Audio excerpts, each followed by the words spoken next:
A saúde espiritual dos crentes em Jesus Cristo sempre foi uma das maiores preocupações dos apóstolos. Estes apóstolos, assim como qualquer outro cristão, receberam a ordenança de Jesus de ir e anunciar o evangelho do reino de Deus, ensinando a guardar todos os mandamentos de Jesus. No entanto, estes homens foram além do anúncio do evangelho e estabeleceram comunidades cristãs por todo o mundo antigo. Por isso, traziam sobre si a preocupação com a saúde espiritual destas comunidades. Não diferente dos nossos dias, os cristãos do primeiro século estavam constantemente sendo assediados por diversas heresias que intentavam distorcer as verdades da fé cristã.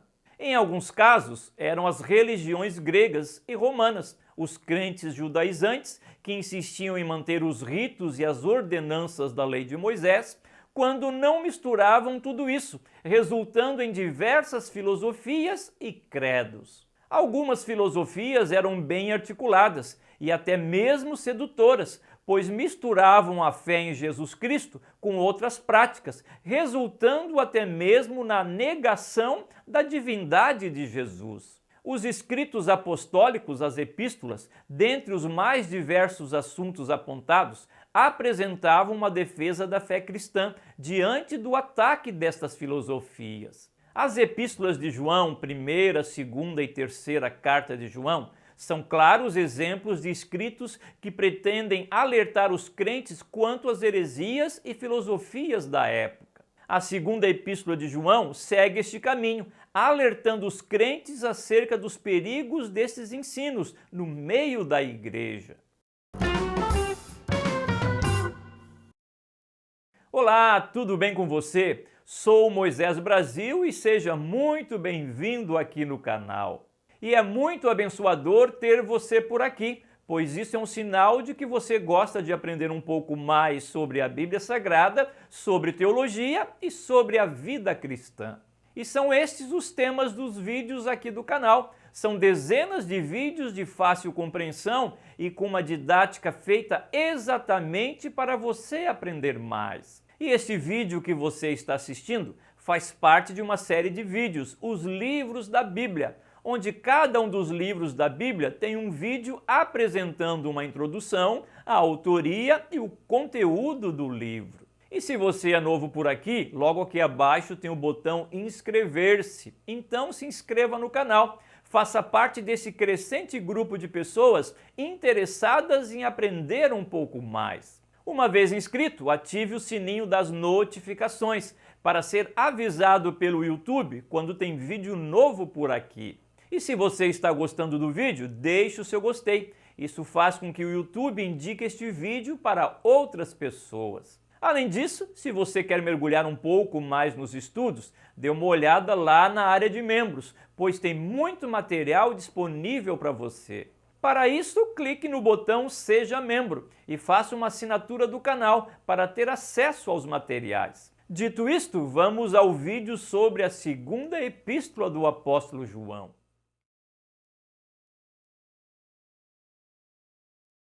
Assim como as outras duas epístolas, primeira e terceira carta de João, não apresentam de maneira clara a autoria do escrito, e da mesma forma que o quarto evangelho, estas três epístolas e o evangelho são atribuídas a João, o apóstolo. A afirmação se dá devido ao estilo literário utilizado por João. Além do evangelho de João, as três epístolas, João também escreveu o livro de Apocalipse. Pode-se encontrar intérpretes bíblicos que apontem outros autores para estes escritos. Contudo, para a maioria dos eruditos mais conservadores, a autoria de João, o apóstolo, ainda permanece. A data estabelecida para esta segunda epístola de João gira em torno entre o ano 85 e 90 da nossa era.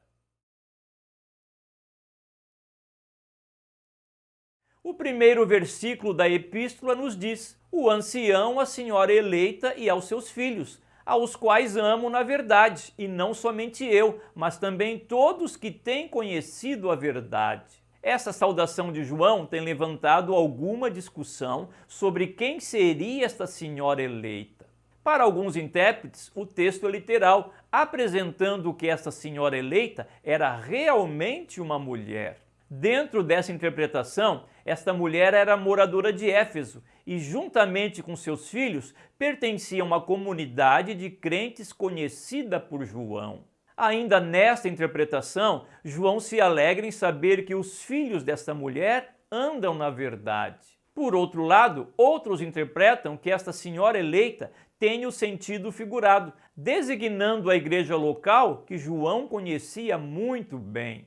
Nesse sentido, os filhos desta senhora eleita seriam os crentes em Jesus Cristo, que andam na verdade. De uma forma ou de outra, sendo essa senhora eleita uma mulher real ou uma comunidade de crentes conhecida por João, o conteúdo da carta adverte os crentes a respeito dos enganadores. Esses enganadores se infiltravam na igreja, afirmando que Jesus não veio em carne, ou seja, não tinha uma natureza humana.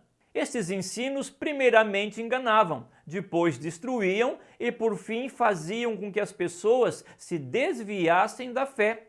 Para João, tais pessoas tinham o mesmo espírito do anticristo. Esse tipo de ensino tinha gerado na igreja algumas dissidências, por isso João enfatiza a firmeza da doutrina em Cristo. Todo aquele que não permanece no ensino de Cristo, mas vive além dele, não tem Deus. Quem permanece no ensino tem o Pai e também o Filho.